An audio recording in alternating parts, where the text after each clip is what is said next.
इनके मसाइल हल भी कर रहे हैं और इनकी खिदमत के लिए दिन रात बैठे हैं इंशाल्लाह और तन मन धन से जो है अभी हमारे साथ खड़े हैं और वहाँ भी माशाल्लाह हमारे साथ खड़ी है। ये तो हमेशा से यही कहते हैं, मैं कोई मतलब है कि क्या तहसील मेयर पे सीट के ऊपर बिठाने का क्या अथॉरिटी अपोजिशन है कि उसकी बात में इतनी इंपॉर्टेंस हो रही है। तो हमेशा यही करते हैं, जब भी हारते हैं इनके लोग पकड़े गए हैं जैली वोट पोल करते हुए। अब जाके आर ओ से रिपोर्ट ले लें, इनके लोग जैली वोट पोल कर रहे थे। दूसरी बात हम कहते हैं कि इलेक्ट्रॉनिक मशीनें लगाओ, इलेक्शन फ्री एंड फेयर हो, उसके खिलाफ कौन है? यही अपोजिशन। धांधली तो ये खुद करते हैं।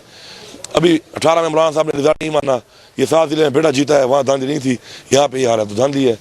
अब अगर ये हार जाते हैं बुरी तरह तो धांधली किसी की धांधली है? क्या किया गया है? कोई सबूत दें, आए, मैं फेस करने को तैयार हूँ, मैं पेश होने को तैयार हूँ। बताएं तो सही, बात धांधली है। इतनी बड़ी लीड तुम हार रहे हो, धांधली है। कोई बताओ कहाँ धांधली हुई है, कहाँ पे लिस्टों में ज़्यादा वोट पोल हुए पड़े हैं, या कहीं पे इनके पास कोई वीडियो है? इन्हें बंदा कोई शिकायत करे, जाए इलेक्शन कमीशन में जाए, बिल्कुल अदालत में जाए।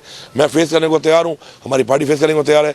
मुंह ज़बानी रोना शुरू कर देना जब हारने लगते हैं। गिलस बलिस्तान में इलेक्शन था, बिलावल साहब हुकूमत बना रहे थे, उसके बाद जब 3 दिन पहले शुरू कर दिया धांधली है, इलेक्शन हुआ नहीं है, धांधली है, फिर हार गए बुरी तरह। कश्मीर में आया, पहले हुकूमत बना रहे हैं लोग, नून लीग हो रही है, पीपल्स पार्टी, जब समझ गए 4-5 दिन होना शुरू कर दिया, धांधली। चीफ इलेक्शन कमिश्नर इनका सिटिंग वज़ीर आज़म बैठा होता है वहाँ पर, तो टर्म गवर्नमेंट नहीं होती, वो इनका, मैं कैसे धांधली कर सकता हूँ वहाँ पे? उधर ये रोना, यहाँ पे आप देख लें, इलेक्शन कमिश्नर जिला बदर मुझे किया हुआ है, नोटिस मुझे मिले हुए हैं बगैर किसी वजह के, नायर उन्होंने मेरे भाई को किया हुआ है।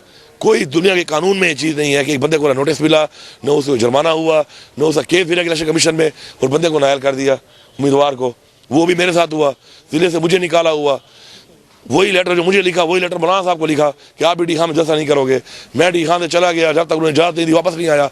इसने बरबला जो है खिलाफवर्जी करते हुए चौकों पे खड़े होकर जलसे किए। हमने तो कोई रोना नहीं रोया, हमने तो कोई दरखास्तें नहीं की, हमने तो कोई कंप्लेंट नहीं की। उसके बाद भी ये हारे और ये कहीं धांधली हुई है। तो मेरे पास इस चीज़ का ना हल है ना इनका इलाज है। बस मैं तो यही कहूँगा, सिंपल से अल्फाज है मेरे, कि यही कहूँगा कि ट्रक में लिखा होता है ना, कर या बर्दाश्त कर। अब कर तो सके नहीं है, अब बर्दाश्त कर।